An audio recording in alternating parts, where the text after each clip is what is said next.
Mga nanay, mga tatay. Ito, tignan natin at alam nyo, kanina may balita.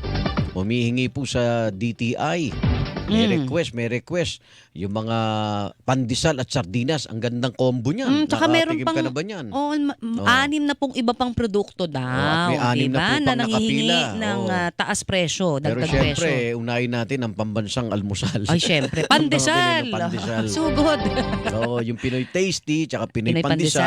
pandesal. Alamin natin, ano ba problema? Ba't nagre-request sila na mataas? 5 piso yata ang Pati sardinas, request. diba? Meron Pati sardinas. din. Kaya sabi ko, okay na combo yun. O, yun na nga. Yung sardinas naman, yung lata yata ang isa sa mga Yes, problema yung tin. nila. Oo. Si John Chua, presidente ng Philbaking, nasa linya po natin. Sir John, Igan at Connie. Good Magandang umaga. morning. Good morning po. Opo. Morning. Sir, Ayan. sasalagin na namin. Sasalagin.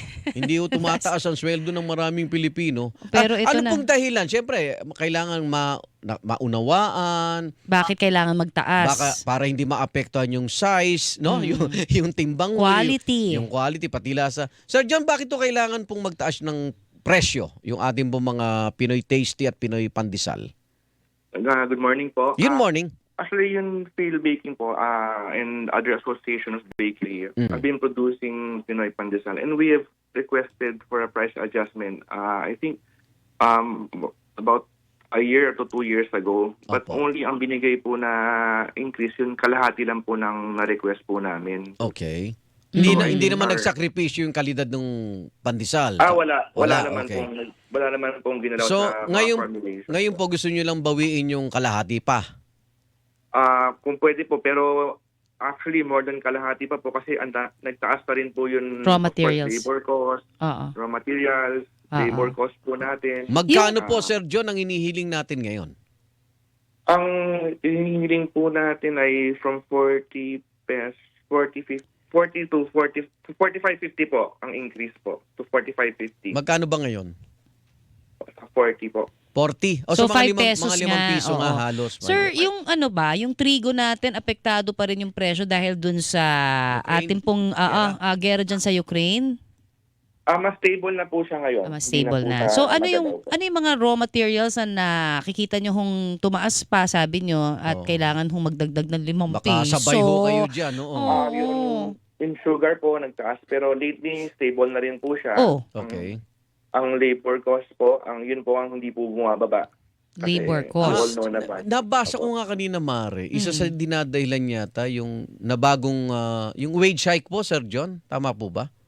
Opo, I think nakadalawang wage hike na po ang minimum wage po ever Oo. since So request yung po kami. minimum wage hike na yon nakaapekto sa gastos ng operasyon, kaya humihingi kayo itaas ang presyo para kahit papano gumaan-gaan yung tumaas na sweldo ng mga empleyado ninyo. Opo. Okay. Yung bang yung sa mga empleyado ninyo, nagbawas ho ba kayo in the recent past dahil do sa mataas na nga ho kanilang pasweldo? Iba-ibang bakery po, iba-iba pong operation. So I'm not familiar. Pero Pero more or less sa kabuuan po. wala naman pong nabawasan Wala ng naman. trabaho po. Wala naman. Pero po. kailangan habulin lang yung kanilang sweldo, Yes po. Ayun. Pero ber po ngayon, magpapasko, kung hindi ho kayo mapagbibigyan, Sir John, ano hong nakikita nating adjustment ng Philippine baking industry? As we have committed po, we will continue to have adequate supply. Okay. Meron pa rin na po supply. Kahit palugi na. Opo, ganun po ang namin, commitment po ng field Ay, baking. magandang Ang mga mapahinga bakery kaysa po. naman po, di ba, parang magsara. Hindi aabot sa ganun, Sir John. Yes po. Pero I think ang affected lang po yung mga maliliit na bakery kasi parang nagiging benchmark po ang Pinoy Tasty. At I think they also want us to increase para makapagpataas na rin po sila ng mga presyo nila. Sir, At gumanda rin po ang negosyo nila. Oo. Meron ba kayong pwedeng gawin doon sa mga nagbibenta na hangin na lang ang laman nung pandesal? Naku. Napanak ko Wala. si Sir John. Wala nang laman. Hangin. Mukhang wala sa kanilang hanay yun. Hindi, ibig sabihin, ako ho, Yung nagtatanong maliliit. lang. Yung mga maliliit, baka pwede yung tulungan na magkaroon ho ng mas kalidad, di ba? Kasi alam naman natin, O syempre, baka masirap sila. Nababantayan ba kasi tinitipid yung materialis Yun na nga. pag mga Meron maliliit bang, na meron bang panaderia? sa authority ninyo na nakakapagtulong po yung mas malalaking Well, bakery sa mas maliliit? We have, meron po mga association din po na bakery na tumutulong po sa mga smaller bakeries para sa technology po. Mabigyan din sila para ng ibang methodology para mapaganda ang production. Ayun, oo. Meron po ibang gumagawa. Oh, Sir John, may lambing din po ako. Ano po? Kasi minsan... Natatakot si Surgeon pag may Hindi, mga Sir John, ganyan. kasi minsan, kumurot lang po ako o kalahati lang nung pandesal. Nag-i-spike po yung sugar ko. Ay, iba mataas. Pwede ho ba may pandesal ba kayong Malunggay lang ang laman. sugar-free? Malunggay po.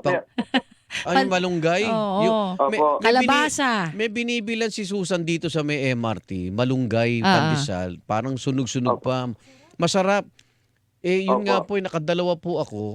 Nag-spike ko yung sugar ko. So mataas pa rin ang sugar. Baka yung malunggay, pang-attract lang. Pero yung paggawa ba, mataas. Tama ho ba pag walang asukal, hindi rin masarap ang pandesal?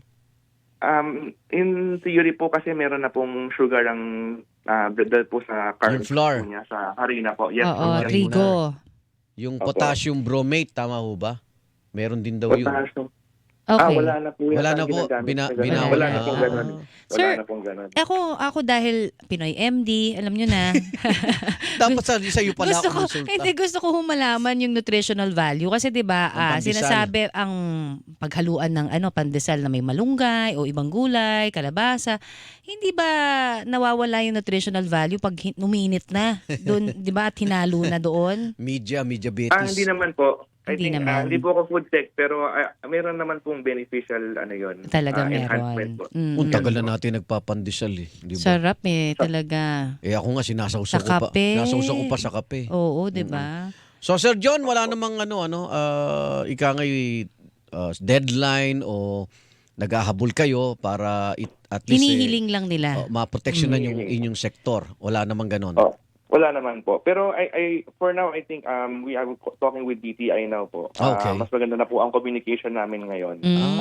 Bakit Meron dati? na pong dialogue. Bakit po dati? parang Mapait meron ba? naman din po dati, pero meron lang pong meron din pong communication dati, pero mas maganda lang din po ngayon. Ayun. Ay, good. So, anong ibig sabihin na mas maganda, mas mapigbibigyan ho ba yung 5 pesos nyo? Mas nakapag-dialogue na po kami. Unlike before Ayun. kasi puro documentation. Bago I yata see. sige Pareho naman pong may communication. So, Okay. ito hong hinihiling yung 5 pesos, nakikita nyong, ano ba sabi ng DTI? More or less, tuloy na ito? Baka kalahati na naman kagaya nung una. Hindi pa po natin masabi. Hindi pa masabi. sir. Alright, Oo. sige po. Antabayanan namin. Total, kami hong una makakaalam, yung mga takaw pandesal. Ano to? May Gang. pahabol lang na tanong dito yung mga malakas kumain sa amin dito. Ilang piraso po ba ang Pinoy pandesal at tasty at magkano per pack? Ayan, para meron lang pong pagkakumparahan Basis. Ang Pinoy Tasty po ay 450 grams. Ang Pinoy Pandesal po ay 10 pieces Mhm. at 25 grams yata. if I'm not Magkano mistaken. po 'yon? Magkano dapat? Ang SRP po ngayon ng Pinoy Tasty ay 40-50. 40-50. Ang Pinoy Pandesal at Pinoy Coco Pandesal ay 25 pesos po. Ayun, gusto niyo maging 30 at 45 pesos, no? Oo. Ganun ang adjustment. 45. Sarap. 45. May 50 pa pala. Meron pa. Ayun na lang itatawad namin yung 50. Kahit ano pwede niyong itawad, sir. Okay na yon. Bawas-bawasan lang yung Okay lang po. itlog.